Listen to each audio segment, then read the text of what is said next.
பிரியமானவர்களே, இந்த நாளுக்கான அனுதின ஜெப வேலைக்காய் உங்களை அன்போடு கூட அழைக்கிறோம்.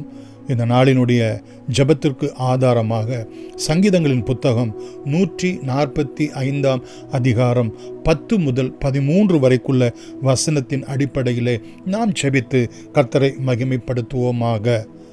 மகா இரக்கமும் கிருபையும் உள்ள எங்கள் அன்பின் பிதாவே, சங்கீதம் 145:10 சொல்லப்பட்ட பிரகாரம் கர்த்தாவே, உம்முடைய கிரியைகள் எல்லாம், நீர் சிருஷ்டித்தவைகள் எல்லாம் ஆண்டவரே, சகல ஜீவ ராசிகள் எல்லாம் ஆண்டவரே உம்மை நித்தமும் துதிக்கிறதாய், உம்மை ஸ்தோத்திரிக்கிறதாய் காணப்படும் போது இந்த அடிமை நான் துதியாது இருப்பேனோ என்று அருமையான ஒரு தேவ மனுஷி பாடினது போல ஆண்டவரே, உம்முடைய பரிசுத்தவான்களாக உம்முடைய சமூகத்திலே நாங்கள் வந்து கர்த்தர் எங்களுக்கு பாராட்டின எல்லா இரக்கங்களுக்காக, கிருபைகளுக்காக, அதிசயங்களுக்காக, அற்புதங்களுக்காக நன்றி நிறைந்த இருதயத்தோடு கூட உம்மை ஸ்தோத்திரிக்க ஆண்டவரே இந்த நாளிலும் எங்களுக்கு அனுகிரகம் செய்தருளுவீராக.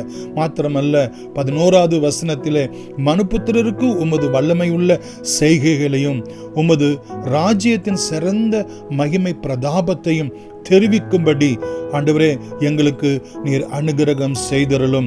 நீர் சிலுவையிலே எங்களுக்கு நிறைவேற்றி முடித்த அந்த மகிமை பிரதாபத்தை, சிறந்த மகிமை பிரதாபத்தை நாங்கள் ஆண்டவரே நாங்கள் தெரிவிக்கிறவர்களாய், மற்றவர்களுக்கு நற்செய்தியாய் அறிவிக்கிறவர்களாய், அது மாத்திரமல்ல, நீர் எங்களுக்காக யாவற்றையும் செய்து முடித்திருக்கிறீர் என்கிற வேத வசனத்தின் பிரகாரம் இம்மைக்கும் மறுமைக்கும் கர்த்தர் எங்களுக்கு பாராட்டி வைத்திருக்கிற எல்லா சிலாக்கியங்களுக்காகவும், பாக்கியமான ஆண்டவரே உம்முடைய செய்கைகளுக்காகவும் ஆண்டவரே தகப்பனே, நாங்கள் மற்றவர்களுக்கு சாட்சியாய் விசேஷித்த விதமாய் இந்த மன மகிழ்ச்சியின் நாளிலே சபையிலே ஆண்டவரே கர்த்தர் எங்களுக்கு இறங்கி செய்த ஒவ்வொரு நன்மைகளுக்கும், கிருபைகளுக்கும், செய்கைகளுக்கும் நாங்கள் சாட்சி கொடுத்து உம்முடைய நாமத்தை மகிமைப்படுத்த, உம்முடைய நாம தரிக்கப்பட்ட பிள்ளைகளுக்கு விசுவாசத்தை தூண்டிவிட ஆண்டவர் உதவி செய்யும்படி நாங்கள் செபிக்கிறோம். 12வது வசனம் முதற்கொண்டு நாங்கள் பார்க்கிறோம். உமது ராஜ்யத்தின் மகிமையை அறிவித்து உமது வல்லமையை குறித்து பேசுவார்கள்.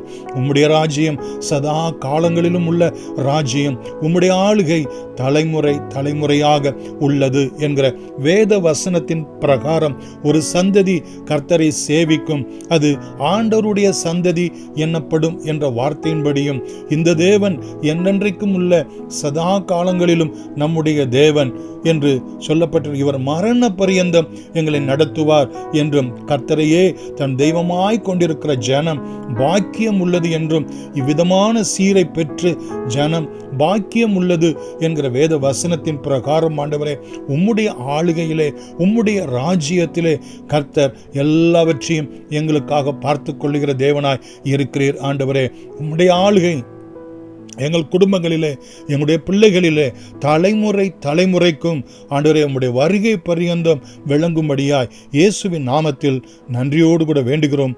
எங்கள் ஜீவனும் இரக்கமும் உள்ள அன்பின் பிதாவே, ஆமென். God bless you.